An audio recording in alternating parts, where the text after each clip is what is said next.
A'udhu billahi minash shaitanir rajim. Bismillahir rahmanir rahim. Sunana Zainabu. Daren baƙin ciki kashi na biyu. Damuwa ta cika ranta sai ta yi murmushi ta kawar da kanta gefe. Tabbas abin da ya faɗa haka ne, domin duk garin za ta iya cewa ba ta da wanda yake goyon bayanta a kan burinta sai shi. Ta kasa gane dalilin da ya sa mutanen garin sun ƙi yadda su fidda kansu daga cikin jahilcin da ya baibaye su. Duk garinsu babu wani mai ilimi sai mutum biyu da suka kammala sakandare, su ne ke koyar da su a makarantarsu ta firamare, Malam Rufa'i da Malam Kabiru. Sai kuma Sagiru da a yanzu yake shirin ci gaba da karatun shi. Shi ma don mahaifinsa yana shiga cikin masarautar birni ne, yana ganin yadda ake ci gaba, shi ya sa ya dage a kan karatunsa. Suna da asibiti na shaka tafi, amma malaman asibitin guda biyu ne, daga birni suke zuwa, kuma ba sa kaiwa yamma, ƙarfe 2 suke tashi. A wannan lokacin idan an sami haihuwa ta zo da haɗari, sai dai su tura ta birni, domin mutanen garin ba sa taɓa zuwa haihuwa asibiti idan ba sun ga za a mutu ba, ko rashin lafiya ba kowacce suke kaiwa asibiti ba, sai sun ga sun yi sun kasa. Sau da yawa mata sun sha mutuwa gurin kai su asibitin birni cikin amalanke ko kuma ƙatuwar akori-kura. Wannan ya saka take jin cewa ya kamata a ce garinsu an sami malamar asibiti da za ta taimaka wa garin. Duk da ba ta da goyon baya daga ko'ina, wannan wani burinta ne da ƙawayenta da Malam Sagiru ne kawai suka sani. Ba ta taɓa ko hirar da mahaifiyarta ba, balle mahaifinta da bai taɓa damuwa da rayuwar da take gudanarwa ba. Je ki gida ki kai ruwan, idan mun haɗu a dandali ma ƙarasa maganar Dijatu. Malam Sagiru ya dawo da ita daga cikin tunaninta. Suka yi sallama ta wuce ciki da damuwar abin da zai biyo bayan tafiyar Sagiru. Shi ne wanda ke koyar da ita dukkan wani karatu na 'yan sakandare domin ta jima da gama firamare. Yakan ce ko da ta sami zuwa makarantar gaba ba za ta sha wahala ba. Ta iya rubutu da karatu, sannan tana jin Turanci sama-sama. Wannan shi ne abin da ya bambanta ta da ƙawayenta da ba sa zuwa makaranta. Amma idan Sagiru ya tafi, da wa za ta dinga yin Turancin da ya koya mata? Waye kuma zai dinga kawo mata aron littafi da shi yake bata? Waye kuma zai dinga kunna mata kallo a waya tana yi? Da wannan tunanin ta isa gida. Tana shiga gida ta yi alwala ta shige ɗakin innarta domin yin sallah. A nan suke kwana ita da ƙannenta ƙanana a ƙaramin gado da ke ɗakin. Innarsu kuma tana kwana a babban gado, musamman ranar da bata da girki domin mahaifinsu yana da turaka. Bata jima da idar da sallar la'asar ɗin ba, ta jiyo kiraye-kirayen sallar magariba. Ta tashi ta yi da ƙyar domin yunwa ta fara galabaitar da ita. Gashi har lokacin da ta dawo ta kula Lami bata yi nisa a girkin da take yi ba. Bayan ta idar da sallar magariba ta kishingiɗa akan tabarmar karaunin da ta yi sallah. Tana ganin sanda mahaifiyarta ta shigo ta fara jera sallah. Abin yana mata ciwo. Da wuya ka ga mahaifiyarta ta yi sallah a kan lokaci. Sau da dama tana haɗa salloli ne. Lami kuwa tana sati bata yi sallah ba. Idan ka ga ta yi sallah, to lallai akwai dalili ko kuma lokacin azumi ne. Babansu bai taɓa damuwa da ya kwaɓe su ba, domin shi ma ba wani ilimin kirki ne da shi ba. Babu wadatar ilimi gaba ɗaya a garin. Makarantar allo ce guda ɗaya ta Malam Ɗaha, wacce yake koyar da duk wani yaro da ya taso a garin. Kusan komai na garin ma da ya shafi addini gurin Malam Ɗaha ake zuwa. Shi ke raɗa suna, shi ne ke ɗaura aure, duk wani abu idan ba Malam Ɗaha ne ya faɗa ba, to ba a yadda da shi. Ita kanta zamanta da Sagiru ne ya saka ta sanin muhimmancin sallah da wasu abubuwa, domin babu wadatar wayewa a garin, kasancewar 'yan garin ba su fiye fita ko ina ba. Ko noma da suke yi baya wuce wanda mutum zai ci da iyalansa. Babu wasu manyan sana'o'i a garin. Gargajiya da ƙarfafa al'ada ya fi komai a garin. Shi kansa Sagiru ya yi sa'ar lokacin da ya yi karatunsa a birni, ya samu har da karatun addini a makarantar, kasancewar makarantar kwana ya yi. Shaƙuwarsu da Sagiru ta samo asali ne tun tana yarinya, domin ta kasance kyakkyawa tun tana ƙarama, kowa yana son ɗaukar ta. Sai kuma aka yi dace mahaifiyarta bata damu da ita ba, kasancewar ɗiyar fari. Don haka rabin rayuwarta a hannun kakarta ta gurin uwa ta yi. Innata ne, wacce take maƙotaka da gidan su Sagiru, don haka kusan a can gidansu take wuni tana wasa da ƙannensa maza da mata. Wannan ya saka shaƙuwa a tsakaninsu. Kakarta ce ta saka ta a makarantar firamare, ganin yaran gidan mai gari ƙawayenta suna zuwa. Idan suka tafi ita kuma sai ta yi ta rigima, ba ta da abokan wasa, musamman ƙawarta Luba.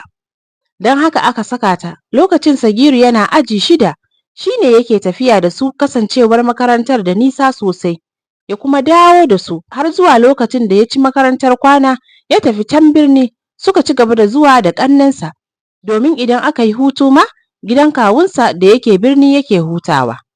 Shaƙuwarsu da Luba ta zamto abin mamaki, domin har kayan sawar da ake yi wa Luba na sallah wani lokacin mai gari yana haɗawa da ita. Shi ma Sagiru duk abin da zai yi wa Luba sai ya haɗa da ita. Tana aji 5 a makarantar firamare, wanda ya yi daidai da shekarunta 12. Kakarta Inna Tani ta rasu. Wannan ya haddasa mata babban maraici a rayuwarta. Don haka dole ta tattara ta dawo gidan mahaifinta. Duk da babu wanda ya damu da karatu a gidansu, ita bata watsar da nata karatun ba. Babu kuma wanda ya taɓa hana ta ko ya ce mata ta je. Abinda kawai ta sani dole kafin ta tafi sai ta yi aikinta na gida.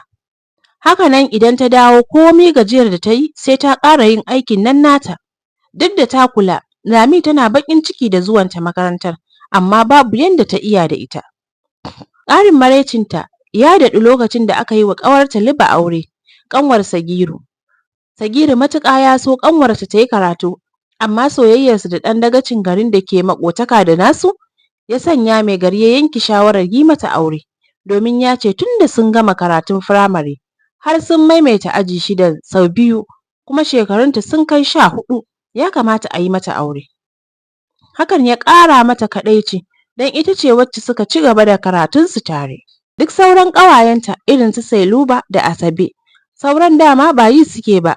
Daga nan ta ci gaba da zuwa ita kaɗai, kuma ta ci gaba da maimaita aji 6 a wannan shekarar ma ita ɗaya, tunda babu gaba da shi.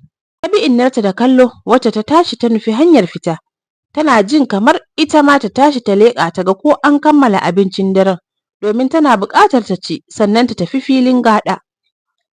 Innarta bata jima da fita ba, ta jiyo hayaniyar mahaifinta daga tsakar gida yana ta faɗa. Mutum ne shi mai zafi, marar haƙuri ko kaɗan.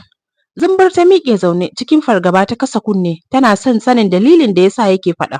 Daga can tsakar gida ta jiyo muryar Lami tana kora masa bayani. To malam, ya kake so na yi? Na gaya maka irin rashin mutuncin da yarinyar nan take min. Bata je ɗaukar ruwan nan ba fa, sai da ta dawo daga gantalin yawon makarantar nan tata ta bokoko a wuta. Sannan bayan ta je rafin ma ta tafi yawonta, sai da almuru ta dawo gidan nan. Ta yaya zan yi girki babu ruwa ne iye? Hankalin Dijatu ya tashi matuƙa, domin ta san yau mai raba ta da mahaifinta sai Allah. Kafin ta gama tunanin abin yi, ta jiyo kiransa daga tsakar gida. Dijatu, Dijatu, kina ina? A tsorace ta amsa, gani nan baffa. Ta miƙe da gaggawa ta yi hanyar fita tsakar gidan. Jikinta yana rawa, ta cikin hasken farin wata ta hango shi yana huci, ta ƙarasa gabansa ta durƙusa. Gani baffa, ta faɗi cikin rawar murya.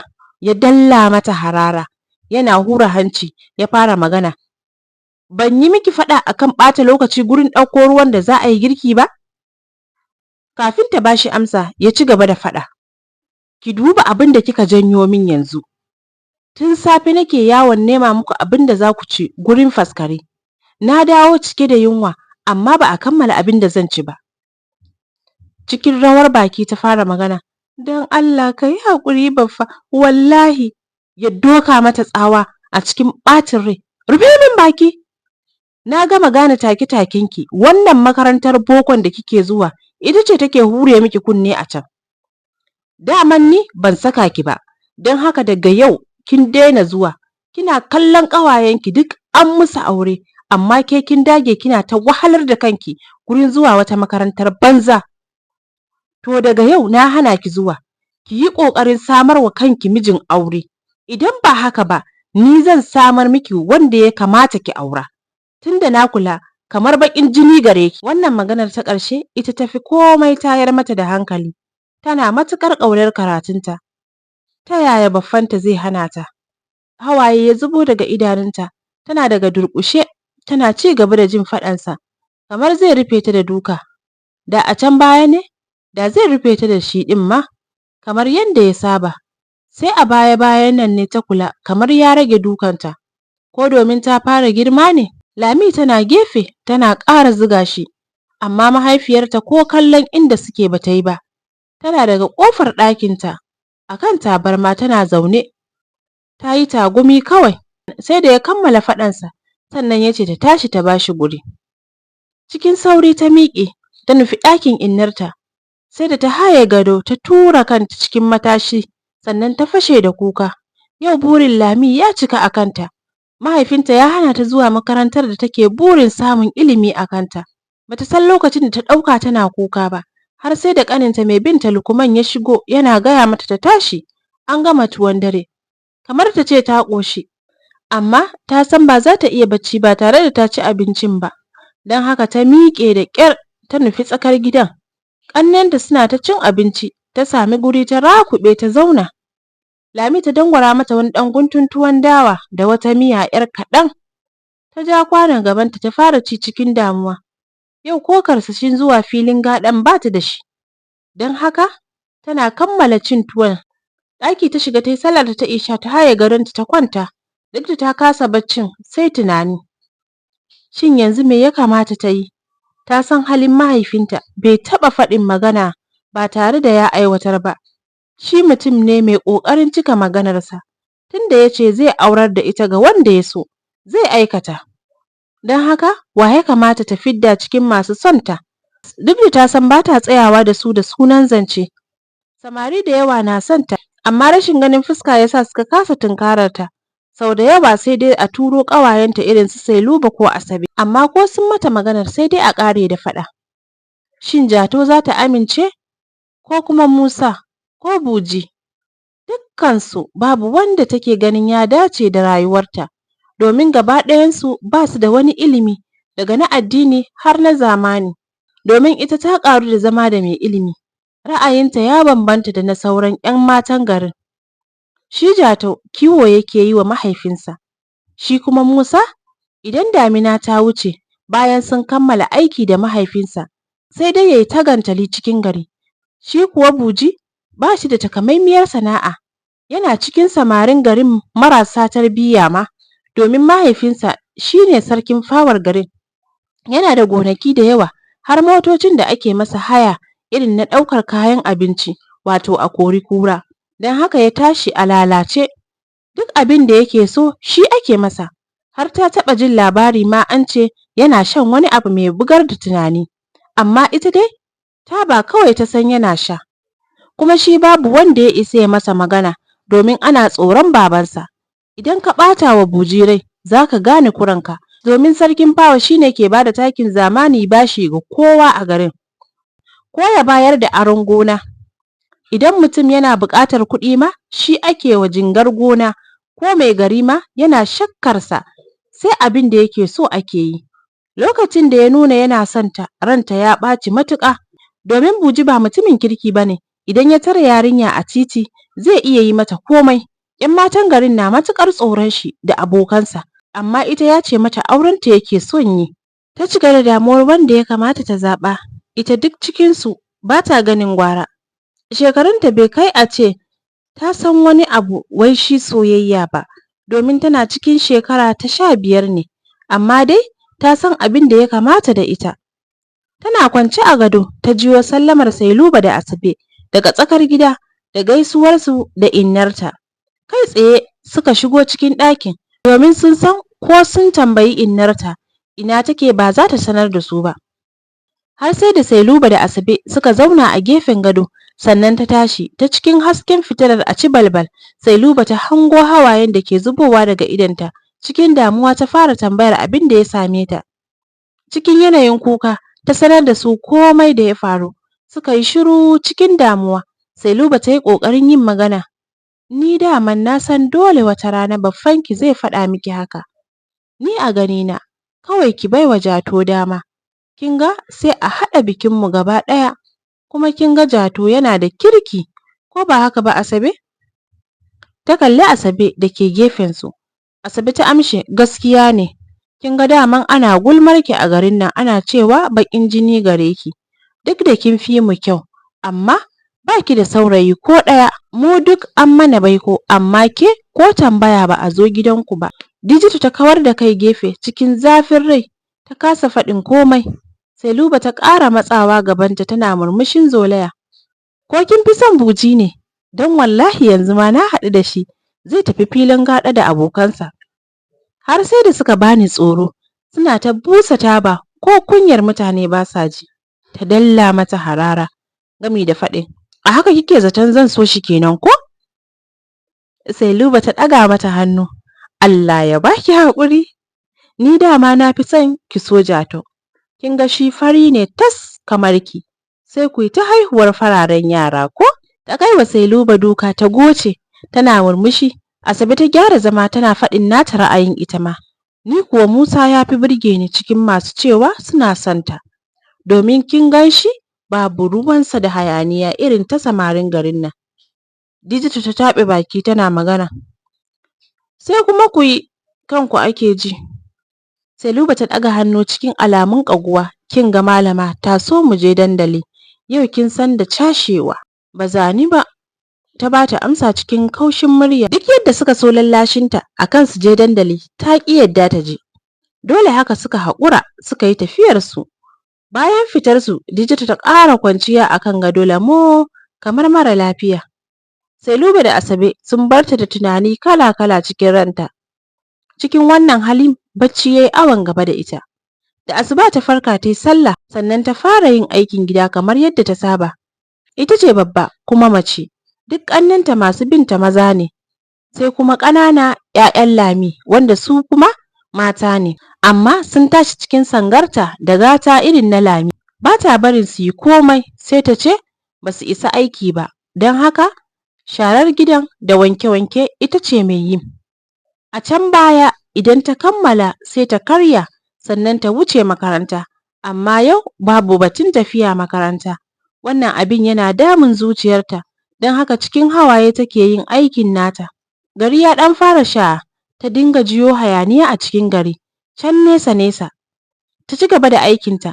Mahaifiyarta ta fito daga ɗaki tana wankin kayan fitsarin ƙaninta na goye. Lami kuma ta fito ta fara ƙoƙarin haɗa wutar da za ta yi ɗumamen safe. Hayaniyar ta ci gaba da yawaita har sai da Lami ta magantu. Kasancewar ita mahaifiyarta bata cika magana ba. Don haka ko kula ta bata yi ba. Zuwa can sai ga mahaifinta ya shigo gidan a gigice yana salati. Cikin tashin hankali matansa suka tare shi. Lami ta fara yi masa tambaya. Malam, wai me ke faruwa ne a garin nan? Tun ɗazu nake jin hayaniya. Cikin damuwa ya fara magana. Yau ma mun kuma tashi da masifar da ake tunani ta lafa.